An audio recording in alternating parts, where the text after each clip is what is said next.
زال إبراهيم البرنس يكذب. إبراهيم البرنس الذي يدعي أنه كان شريكا مناصفا للنجم أحمد عامر في كافة نجاحاته. إبراهيم البرنس الذي كان يحمل الشنطة ويحمل أيضا أدوات أحمد عامر من برفن ومن ميك اب ومن استشوار، الآن يؤكد بأنه كان مناصفا أساسيا في نجاح النجم أحمد عامر.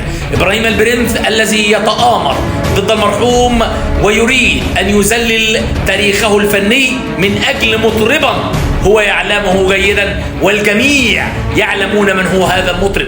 إبراهيم البرنس الذي وجد نفسه على الشاشات متألقا يؤكد بأن أحمد عامر كان يريد ويوصي بحذف كافة أغانيه.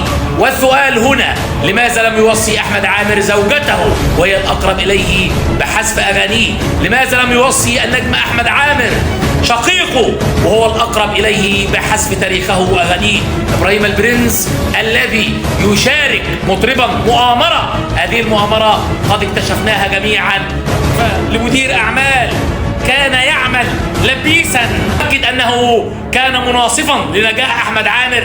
كنت مجرد عامل تحمل الشنطة خلفه، الآن تدعي أنك كنت مشاركا لنجاحه. إبراهيم البرنس أنت تعقد مؤامرة الجميع يعلمها لصالح أحد المطربين، وتريد أنت وهذا المطرب أن تلغي تاريخ أحمد عامر، ولكن ستفشلون. أحمد عامر سيظل باقي بتاريخه المشرف الفني وكذلك بأخلاقه التي لا يستطيع أحدا في هذا الوسط أن يصل إلى 1 من 10 من هذه الأخلاق.